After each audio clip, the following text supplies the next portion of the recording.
उसे संयोगवश एक हीरा मिल गया, लेकिन उसने चुपके से उसे अपने मुंह में डाल लिया और अपने पास रख लिया। उसने सोचा कि उसकी चतुराई से सुपरवाइजर मूर्ख बन जाए, लेकिन सुपरवाइजर चुपचाप उसकी ओर चला आया। पास खड़ा कालू इस क्रूर दृश्य को देखकर स्तब्ध रह गया, लेकिन कुछ ही देर बाद थोड़ी सी गांठ छीलने के बाद पता चला कि वह एक बेशकीमती गुलाबी हीरा। यह देखकर कि आसपास कोई नहीं है, उसने तुरंत पिंक डायमंड को जहर देना चाहा। जैसे ही कालू यह सोच रहा था कि गुलाबी हीरे को कहां छिपाया जाए, अचानक किनारे पर पानी का पंप फट गया, जबकि हर कोई तेज आवाज से आकर्षित था। वह धीरे से नीचे झुका और गुलाबी हीरे को अपने पैरों के बीच छिपा ली। सब कुछ हो जाने के बाद कालू तुरंत चुपचाप भाग गया, लेकिन वह ज्यादा दूर नहीं गया। अचानक प्रकट हुए अधिकारी ने उसे रोका और फिर उसे अपने हाथ खोलने को कहा, और फिर उसने उस जगह को हिलाना शुरू कर दिया जहां गुलाबी हीरा छिपा हो सकता। यह देखकर कि कुछ भी नहीं मिला, अधिकारी दाहेई को जाने देने के लिए सहमत हो। अपने वरिष्ठ से दूर जाने के बाद कालू जल्दी से नीचे बैठ शौचालय जाने का नाटक करते हुए, और उसने वह गुलाबी हीरा निकाला जिसे उसने अभी अभी चुराया था, और इत्मीनान से उसकी प्रशंसा। फिर उसने अपनी पतलून का एक हिस्सा फाड़ दिया और उसमें गुलाबी हीरे को कसकर लपेट, और फिर उसे छिपाने के लिए एक छोटा सा छेद खोल। लेकिन जब काम सुचारू रूप से चल रहा था, पीछे से एक पिस्तौल तान। उसे उम्मीद नहीं थी कि उसकी उत्तम योजना पर्यवेक्षक को पता चल जाए। जब कालू को लगा कि वह मरने वाला है, तभी एक ग्रेनेड ने सुपरवाइजर को बेहोश कर। पता चला कि सरकारी सेना ने उन्हें खोज लिया था। यह देखकर कि सुपरवाइजर अभी भी बेहोश है, कालू जल्दी से पिंक डायमंड के साथ आगे बढ़ी। फिर उसने पास ही में मिट्टी का एक टुकड़ा चुना और उसे खोदा और उसमें गुलाबी हीरे को दबा। सौभाग्यवश जैसे ही उन्होंने हीरे छिपाए, सरकारी सैनिक वहां आ पहुंचे। हालांकि कालू ने यह समझाने की पूरी कोशिश की कि वह विद्रोही नहीं, फिर भी सरकारी सेना ने उसे देशद्रोही के रूप में जेल भेजा। इससे पहले कि वह आसपास के माहौल में ढल पाता, कालू नामक एक परिचित आवाज। पता चला कि जिस सुपरवाइजर को पहले उड़ा दिया गया था वह मरा नहीं। इससे बड़ी परेशानी पैदा। सुपरवाइजर ने तुरंत कालू से पूछा कि गुलाबी हीरा कहां छिपा, लेकिन कालू इतना डर गया था कि वह बोलने की हिम्मत नहीं जुटा पा। अपनी बेगुनाही साबित करने के लिए कालू ने अपना कोट उतार दिया और पर्यवेक्षक से भिड़ गया और गुस्से में सभी को बताया कि यह विद्रोहियों की उपस्थिति थी जिसने उन्हें बेघर कर। जब उसने सभी के आंतरिक रक्त के बारे में बात की तो उसके देशवासियों ने कालू पर विश्वास करना। सुपरवाइजर ने देखा कि उसका लाभ चला गया और वह गुस्से में गाली देने लगा। संघर्ष को और बढ़ने से रोकने के लिए सरकारी सेना को पर्यवेक्षक को हटाना पड़ा, लेकिन इस समय पिंजरे के सामने वाला सफेद आदमी कालू को घूर रहा था। शायद वह अकेला था जो कुछ जानता था। आदमी को अचानक एक विचार आया और उसने वोदका का एक घूंट लिया, फिर एक चाकू निकाला और उसे अपने मुंह में ठूंस लिया। एक भयंकर प्रयास के बाद उसके मुंह से एक दांत गिर गया और दूसरे छोर से एक हीरा। यह उसका असली पेशा था, जिसे आमतौर पर हीरा तस्कर के रूप में जाना जाता। हालांकि यह काम बेहद खतरनाक था, लेकिन पैसा कमाने के लिए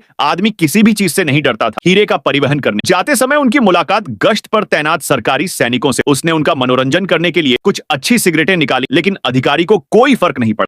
वह सीधे पीछे की भेड़ों के पास गया और इधर उधर टटोलने। अंततः उसे एक भेड़ पर घाव मिला और उसने उसमें से मुट्ठी भर हीरे निकाले। इस स्थिति का सामना करते हुए सरकारी सेना ने सीधे क्यू हुआ को जेल में डाल। लेकिन यह यात्रा लाभ रहित नहीं। कालू और सुपरवाइजर के बीच बातचीत में वह अच्छी तरह से जानता था कि गुलाबी हीरा कालू द्वारा छुपाया गया और अन्य लोग केवल बनाए गए दयनीय माहौल से आहत। कुछ ही देर बाद हुआ को उसके दोस्त ने पैसे देकर बचा। पर्यवेक्षक द्वारा उल्लिखित हीरे को पाने के लिए दहेई को बचाने के लिए भी पैसा खर्च। हीरा पाने के लिए कई लोग भी कालू के साथ उसके गृहनगर वापस आए। जब उन्होंने सभी नामों को देखा तो उन्हें पता चला कि उनके परिवार का नाम सूची में था ही नहीं। जब कालू को यह पता नहीं था कैसे शुरू करना है, क्यों हुआ उसके साथ एक सौदे पर चर्चा करना चाहिए, लेकिन वह उस हीरे को किसी अन्य व्यक्ति के साथ कैसे साझा कर सकती थी जिसे उसने अपने जीवन के साथ छुपाया था। क्यों हुआ के निमंत्रण का सामना करते हुए कालू ने कोई ध्यान नहीं और सीधे बस में चढ़ गया और क्यों हुआ को वहीं बैठा छोड़। हालांकि पैसे की खातिर क्यों हुआ ने हार मानने से इनकार कर और कालू को सवालों से परेशान करता रहा। जैसे ही वे दोनों बहस कर रहे थे, विद्रोहियों के अचानक प्रकट होने से उनमें बाधा उत्पन्न हो, इसलिए उन्होंने अस्थायी रूप से इस विषय को अलग और पहले जीवित रहने का निर्णय लिया तथा फिर गुलाबी हीरे पर चर्चा। विद्रोहियों ने अंधाधुंध हमला करना शुरू कर दिया और नागरिकों पर गोलीबारी शुरू कर। उसी समय क्यों हुआ और कालू जल्दी से भाग। जैसे ही वे दोनों सरकारी सेना के करीब पहुंचना चाहते थे, उन्होंने लोगों की जान की बिल्कुल भी परवाह न करते हुए अंधाधुंध हमला करना शुरू कर और सीधे भीड़ पर गोलियां चला। मौत के खतरे का सामना करते हुए क्यों हुआ ने तुरंत अपने वर्षों के अनुभव पर भरोसा। हाड़े के अनुभव ने कालू को युद्ध क्षेत्र से भागने में मदद। जीत जीत की स्थिति हासिल करने के लिए लौटू अगली सुबह जल्दी ही